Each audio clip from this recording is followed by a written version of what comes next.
पनीर थोंगा पर Ningthouja blog thank you so much अगी एलबी दा हम बोय ना कमेंट तो बिदा बगदा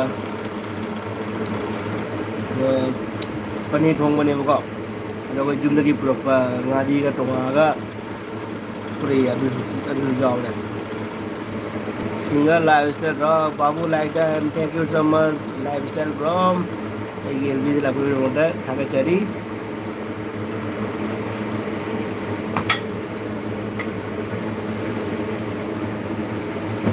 ngasigi oil se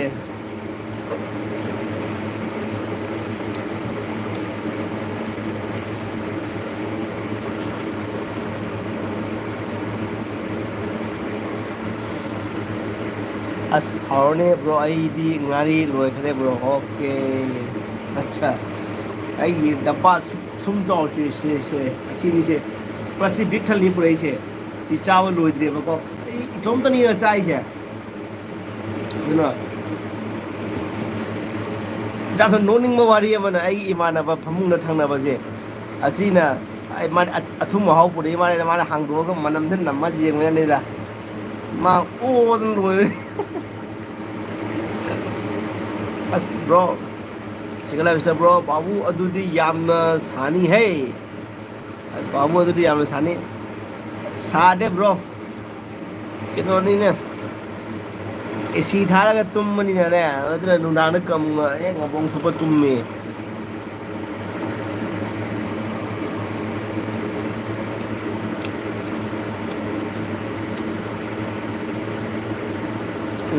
ni thara bro room da ngau khalakpa da non mapan chen na room da ngau khalakpa da loi mapan chen gi na ba kem to rồi normal ni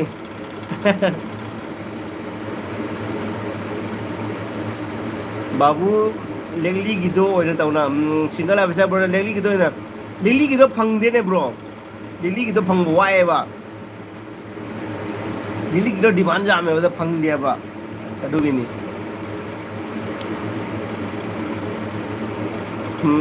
ni thau ja bro dai ba ai hai ba kang hidang ni kang chik na ba kang mai khubani hai ba ai hai ba mathak kai kamene delhi da phangni babu acha okay babu like then thank you bro kenjang no acha sidi hai re as harmony bro ai ngari roi khare bro acha okay see you pa gare as thoja bro as bro ai sigara bi babu adudi yamna sani hai see you pa khare room da ka kholak pa da loi pa ji see you pa khare babu lili gi do na tauna okay see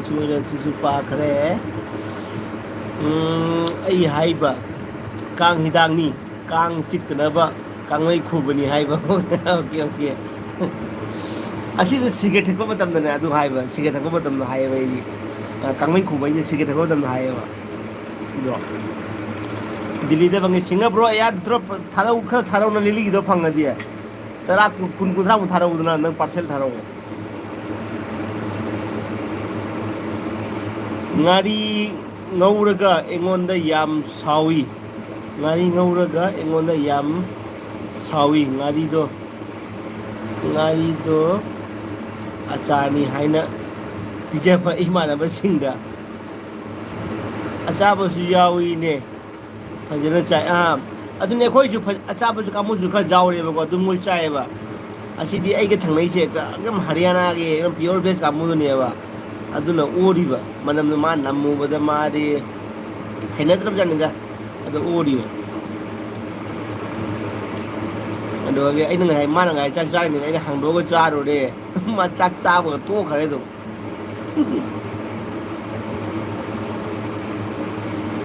babu man hai se nangi ngari do ngau bu da mi loina acha mi acha ngari do ngau bu da mi loina chen kini hai ba manam do ngari gi acha okay aduni ma di ta hi pi long ha long tum mi ma kem khang de mang nam thi ne ma ngo da mang na ke sum hai ga da ma ne ngo da ale akhoi de gi junior ne le je Hamale pala ta wamini da ina.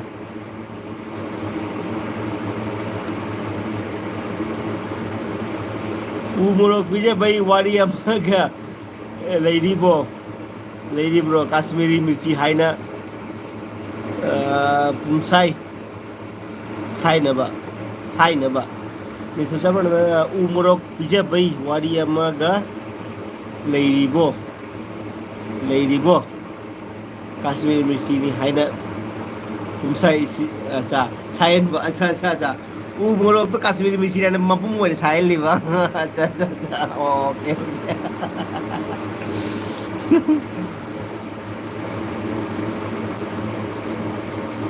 Single life style यार जम्मू तो लाओ ना यार वैष्णो माता पुन चलूसी निथौजा blog ना पता मैं क्या सिरा ए मोख रहे निथौजा ब्लॉग ना बाप ता आखरे वाली से निथौजा ब्लॉग में नंग असाम जी में नत्रना असाम जी में नत्रना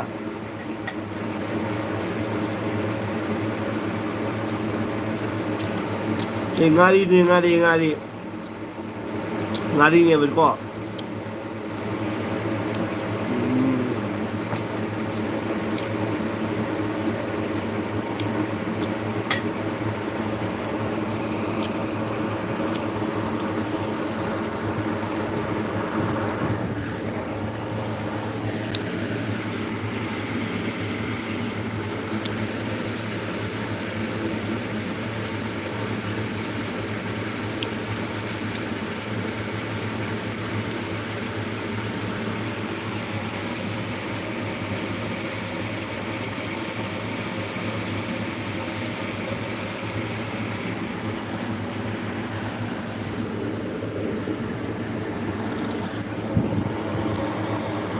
ama san ngare ama di san ngare ma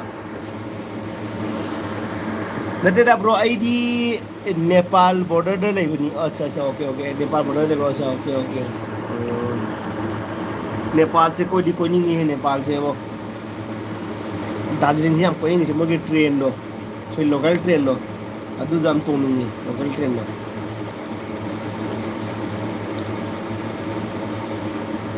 ए मा तुम घरे मथिबंग का सले तुम घरे मथिबंग चालो तुम घरे मा ꯆꯥꯛ ꯆꯥꯕꯒ ꯃꯣꯏ ꯇꯨꯝꯃꯤ ꯍꯦꯛꯇ ꯈꯪꯗꯦ ꯃꯣꯏꯁꯦ ꯀꯔꯤꯒꯤꯅꯣ ꯈꯪꯗꯦ ꯑꯩꯈꯣꯏꯅ ꯆꯥꯛ ꯆꯥꯔꯒ ꯇꯨꯝꯅꯤꯡꯗꯦ ꯃꯣꯏꯗꯤ ꯆꯥꯛ ꯆꯥꯕꯒ ꯍꯦꯛꯇ ꯇꯨꯝꯅꯤꯡꯉꯤ ꯑꯦꯛꯆꯨꯋꯦꯂꯤ ꯆꯥꯛ ꯆꯥꯕꯒ ꯇꯨꯝꯅꯤꯡꯕꯁꯦ ꯑꯁꯤ ꯑꯅꯥꯕ ꯂꯩꯇꯕ ꯃꯤꯅꯤ ꯍꯥꯏꯅꯩꯌꯦꯕꯀꯣ ꯑꯩꯈꯣꯏ ꯁꯥꯏꯟꯁꯀꯤ ꯃꯨꯇꯥꯕꯤꯛ ꯑꯩꯈꯣꯏ ꯆꯥꯛ ꯆꯥꯔꯒ ꯇꯨꯝꯅꯤꯡꯕꯁꯦ ꯑꯩꯈꯣꯏꯒꯤ ꯄ꯭ꯔꯣꯕ꯭ꯂꯦꯝ ꯂꯩꯇꯕ ꯃꯤꯅꯦꯅ ꯑꯩꯈꯣꯏꯒꯤ ꯁꯥꯏꯟꯁꯅ ꯂꯧꯔꯦꯕ ꯁꯤꯁꯦ ꯑꯩꯈꯣꯏꯗꯤ ꯆꯥꯛ ꯇꯣꯛꯑꯒ ꯁꯤꯒꯔꯦꯠ ꯊꯛꯀꯅꯤ ꯁꯤꯒꯔꯦꯠ ꯊꯛꯑꯒ ꯑꯃꯨꯛ ꯋꯥꯔꯦ ꯃꯣꯕꯥꯏꯜ ꯄꯥꯏꯅ ꯋꯥꯔꯤ ꯌꯦꯡ ꯂꯩꯅꯤ ꯑꯗꯨꯅꯦꯕ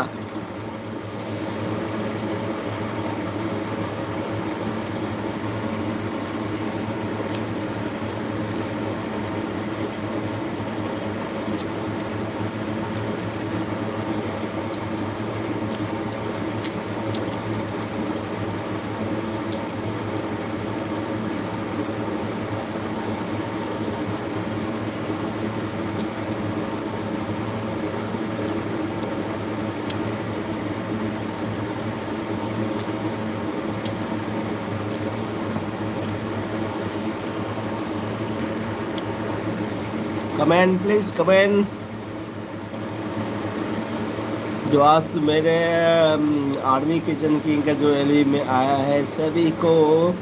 आर्मी किचन किंग की तरफ से जय हिंद बोलना चाहूँगा थैंक यू सो मच जो मेरे एलवी में आया है जो मेरे एलवी में आ ही गया है तो फिर एक लाइक भी कर दो please thank you so much comment लिखने में कुछ तकलीफ है तो लाइक कर दीजिएगा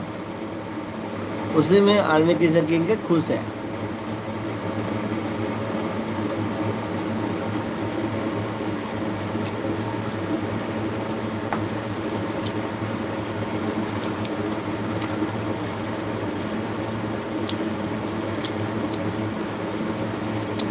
मिठूजा ब्रो जय हिंद ब्रो जय हिंद ब्रो जय हिंद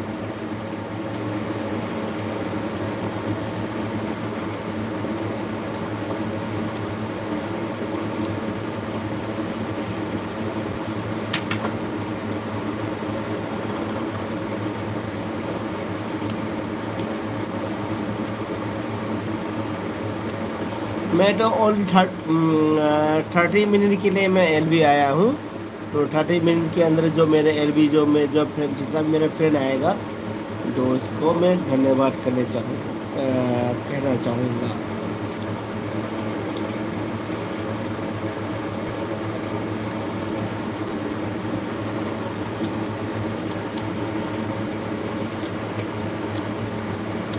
नितेजा ब्रो लाइबा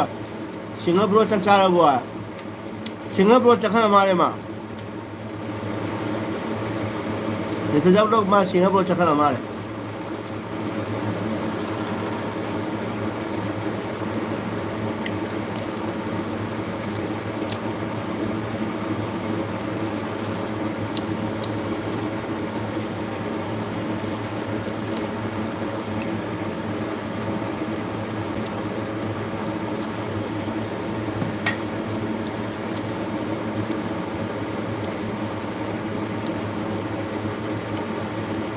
माचल करवा रहे ब्रो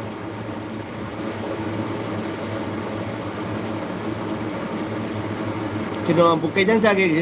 नितेजा ब्रो के जंग जाके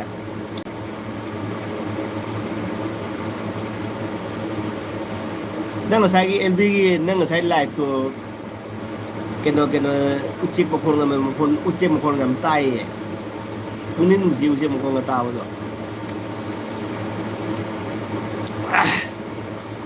ब्रो ऐसु बाय ओरेगे कोना मुक मथंग चाबदो अच्छा मथंग चाबदो उनरसी bro okay okay bro thank you सो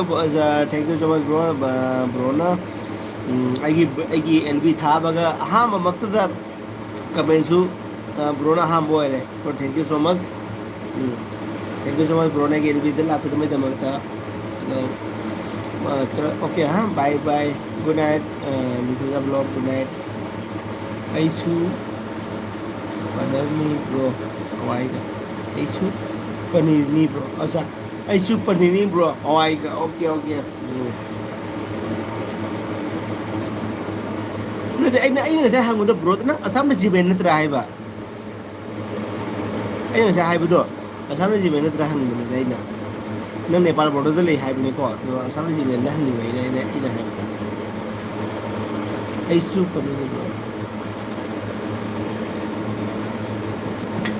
क्या हो गया नींद आ गया क्या फ्रूट कब काटेगा कल काटेगा हैं कल काटेगा भी काटेगा हैं सुबह फ्रूट खाता है क्या ऐसे रानिंग तो करेगा नहीं मतलब ब्रो एसएसबी दनी है अच्छा वो एसएसबी सशस्त्र सीमा बल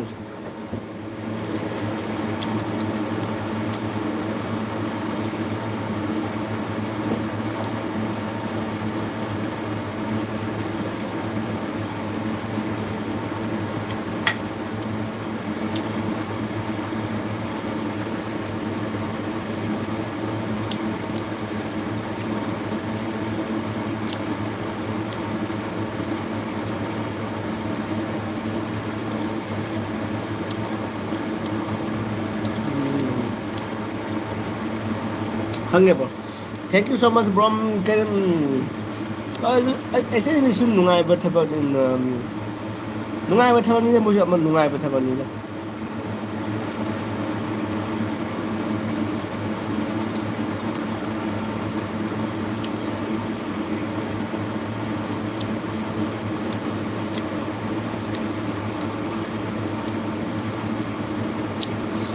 आदमी से पामनी फजना पामी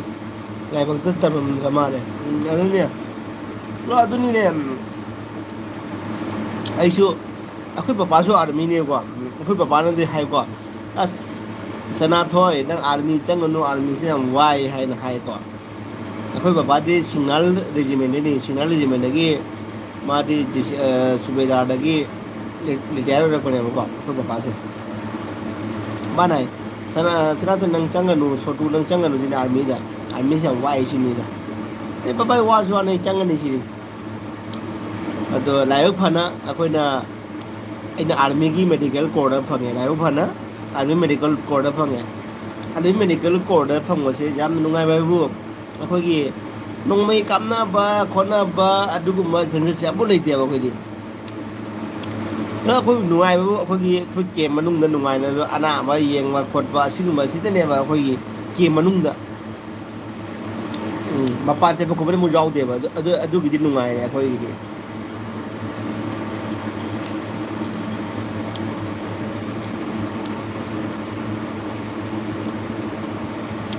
นุ่งไง bro แต่ดีมานะนุ่งไงเลยบ้าเลยนุ่งไงเลย bro แต่ดีมานะนุ่งไงเลยมาเลยให้ดีภาพตาเลย bro นุ่งไงเลย bro แต่ดีมานะนุ่งไงเลยมาเลยऐसे यही भाप तात्रे बसी से करी वाहे में दा अदुना फरवी ब्रो अदुने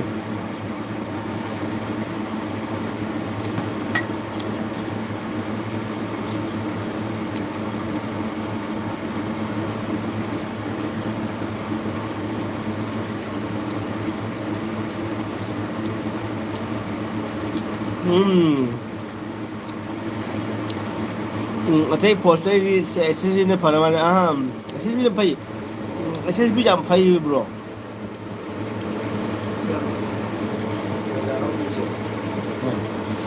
अखोई दिखा नेम मनी ना को अखोई दिखा नेम मनी ना एसएसबी दा को मा ट्राई दा वो फोन करे बा अखोई 160 हाइट नहीं वांग जे only for Indian Army Assam Regiment adu mai ne ko aduna SSB CIC with the money 165 में थोड़ा आपने अब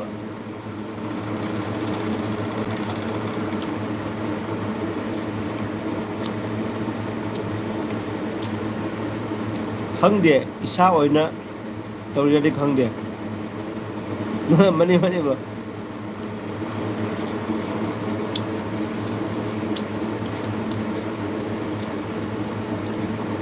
SSB नुंगाई बनी दा कोई फ्रेंड्स में मैम ले SSB का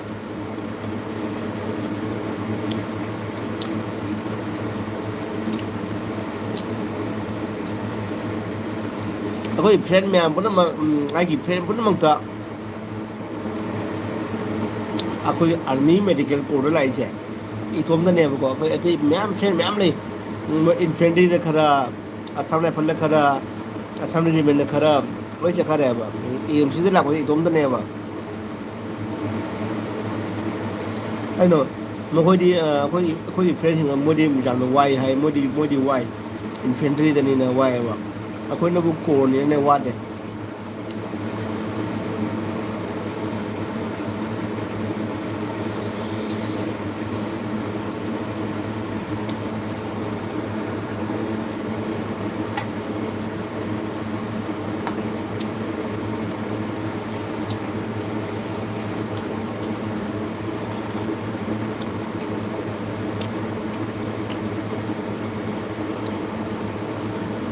bro check it Ninja blog လေဒီပေါ့ bro check ရပေါ့လေဒီပေါ့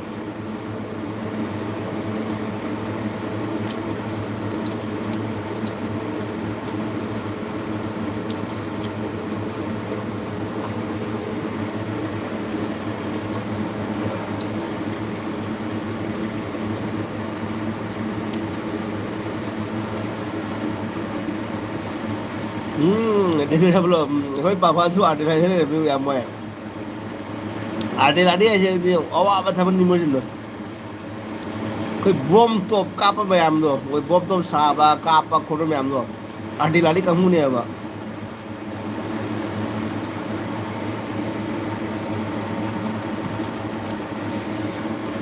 Tum tank, acuh coba tank, kayak bayam puri bayam tu mau ini tadi ni.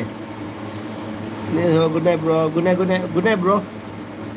I should be the camera only 7 minutes remaining. I get LB look at say only 7 minutes remaining to the night.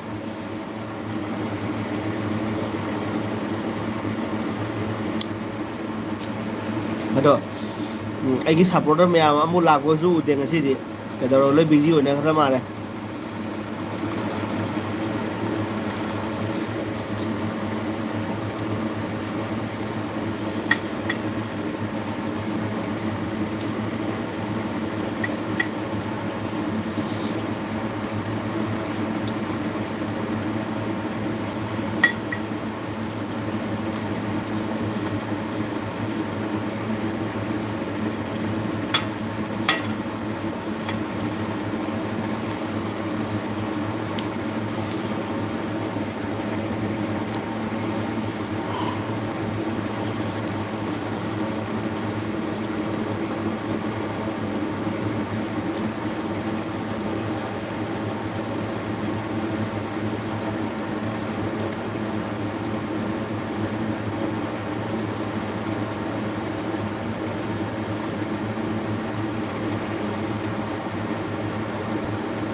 ꯑꯗꯣ ꯑꯩꯒꯤꯁꯦ ꯂꯣꯏꯒꯗꯕ only 5 minutes ꯈꯛꯇ ꯉꯥꯏꯈ꯭ꯔꯦ ꯑꯗꯣ ꯃꯌꯥꯝꯒꯤꯗꯃꯛ ꯑꯗꯣ ꯑꯩꯒꯤ L ꯕꯤꯗ ꯂꯥꯛꯄꯤꯗꯕ ꯃꯌꯥꯝꯒꯤꯗꯃꯛꯇ ꯏꯁꯩ ꯑꯣꯏꯅ ꯑꯝꯇ ꯁꯛꯆꯔꯝꯒꯦ.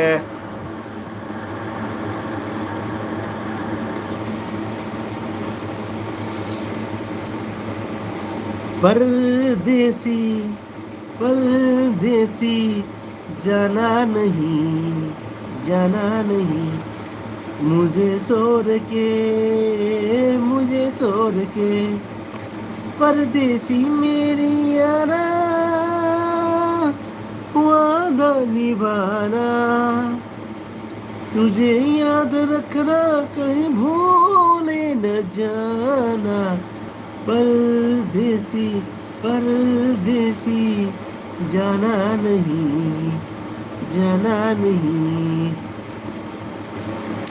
लाइव स्टाइल ब्रो रे बाबू लोइरबो अस लोइसले ꯑꯩ ꯉꯁꯤꯗꯤ ꯌꯥꯝꯅ ꯄꯥꯏꯗꯦꯗ ꯕ꯭ꯔꯣ ꯅꯪ ꯃꯁꯤꯡ ꯈꯪꯉꯝꯒꯅꯤꯅ ꯀꯌꯥꯝ ꯂꯣꯏꯗꯅ ꯄꯦꯛ ꯈꯪꯉꯝꯒꯅꯤꯅ ꯑꯁꯤ ꯈꯛꯇꯅꯤ ꯂꯣꯏꯔꯤꯁꯦ ꯑꯗꯣ ꯀꯌꯥ ꯂꯣꯏꯗꯕꯗꯤ ꯈꯪꯗꯦ ꯑꯗꯣ ꯕ꯭ꯔꯣꯅ ꯈꯪꯉꯣ ꯑꯩ ꯀꯌꯥꯝ ꯂꯣꯏꯗꯦ ꯍꯥꯏꯕꯗꯣ ꯑꯁꯤꯁꯦ ꯌꯥꯝꯅ ꯄꯥꯏꯅꯤꯡꯗ꯭ꯔꯦ ꯑꯗꯨꯅ जाना नहीं परदेसी ओके किंग ꯑꯩꯒꯤ नोटी फंग्द्रो इबोलसिंगा नोटीदी लाक्तिने कनोगी नोई साइगी एलबी लाबोदी अदुई नोटी लाई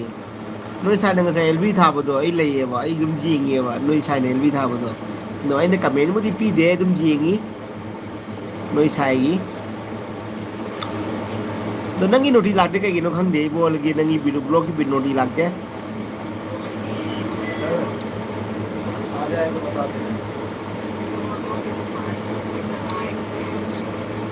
हापुने दारा भी नुंगाई रिपो प्रेम प्रेम ओ यार प्रेम लता कहाँ है प्रेम लता कहाँ गया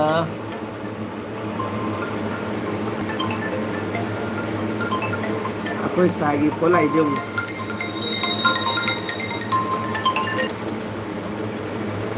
हेलो हाँ हेलो हेलो ने अरे जो देखना है लाइव में देख लो ना तो कॉल करने की क्या जरूरत है हाँ बोलो तो बोलना फोन किसने किया था अभी तो बात हुआ था ठीक है अभी तो हजी तो वाली से बताएंगे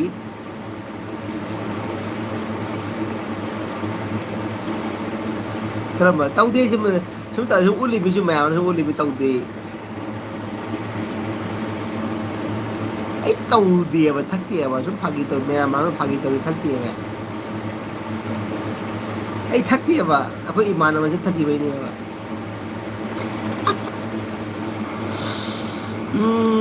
ꯀꯩꯕ ꯉꯁꯥꯏ ꯀꯅꯥ ꯅꯤꯡꯁꯤꯡꯂꯒꯦ ꯀꯤꯡ ꯀꯩꯕ ngasi kana ningsinglage si good night bro babu loirabo okay ibor sena ngasi kana ningsinglage king acha acha kana ningsingne bro sikna jana nahi pardesi ibor singana king ai ki noti phangdro bro nangi noti lagte ibor singi bro lagte noti lagte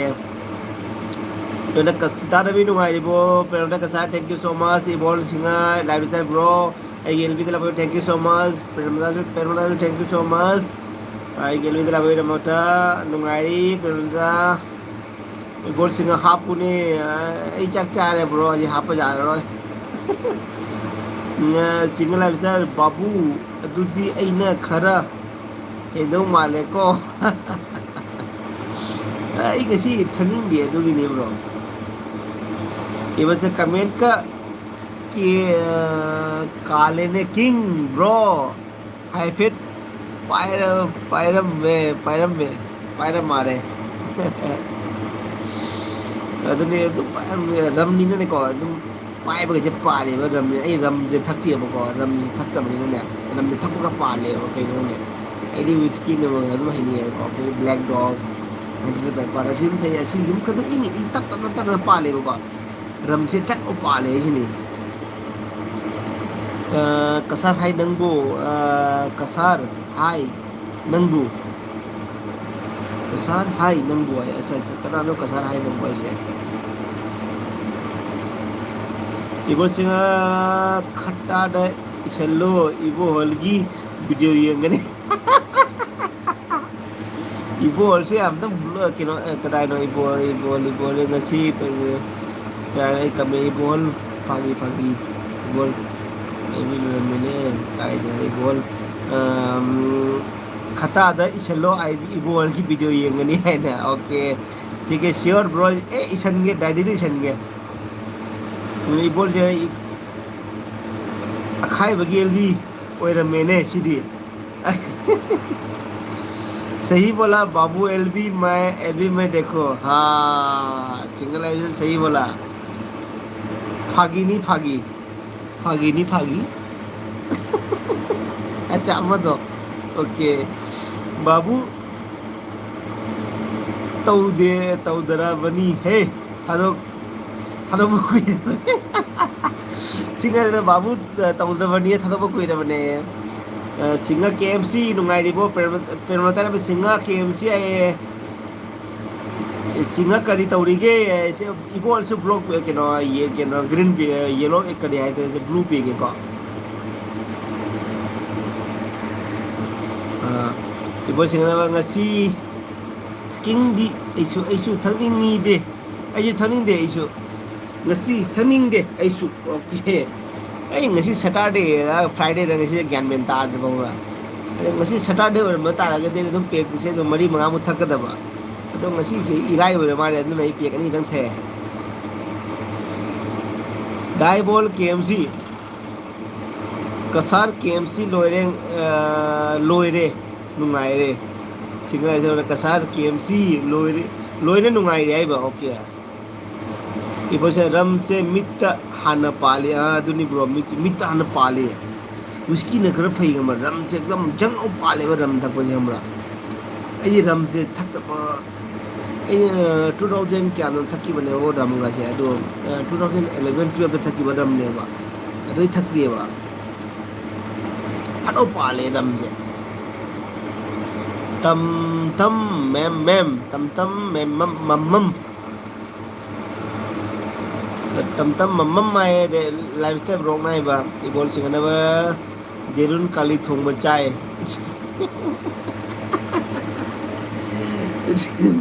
जेरुन काली थोंग बचाए न को माए जे इबोल तेलुम काली थोंग बताए चाय प्रेमलता कसाने बा सिंगा करी मठेल no मा ऐसे 33 मिनट हेली ने ऐडी पुंखाय दंगी थावनी दो हेले ने मतम जे ऐडी पूरा प्लेस एकदम खाली हो रहे हैं पूरा खाली हो रहे प्लेस है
Ah.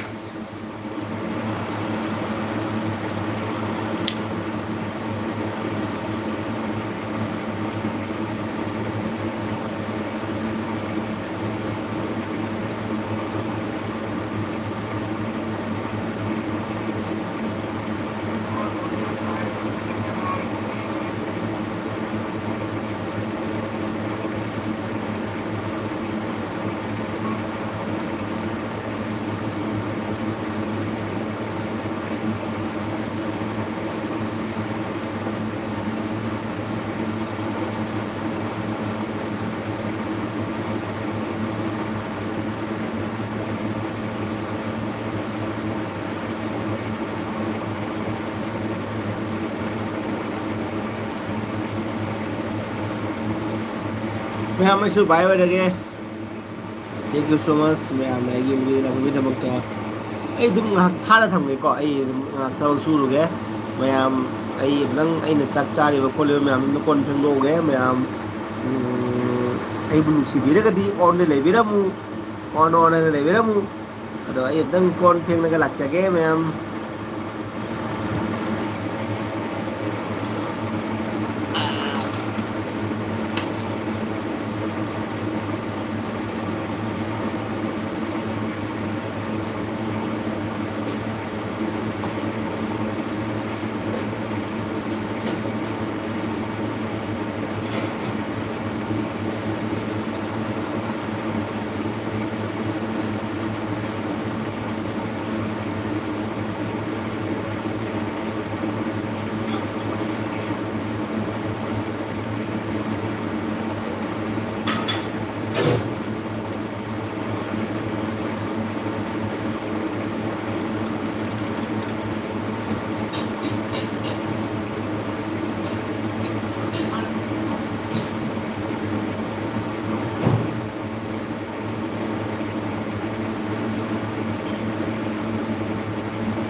ꯑꯁ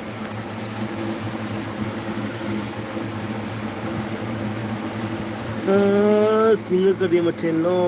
ꯄ꯭ꯔꯦꯝꯂꯇꯥ ꯅꯥꯏꯕ ꯄ꯭ꯔꯦꯝꯂꯇꯥ ꯅꯥꯏꯕ ꯁꯤꯡꯒ ꯀꯔꯤ ꯃꯊꯦꯜꯅꯣ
ꯃꯌꯥꯝ ꯀꯃꯦꯟꯁꯨ ꯇꯧꯕꯤꯗ꯭ꯔꯦ ꯂꯣꯏ ꯂꯦꯞꯈ꯭ꯔꯦ ꯀꯃꯦꯟꯁꯨ ꯂꯣꯏꯅ ꯂꯦꯞꯈ꯭ꯔꯦ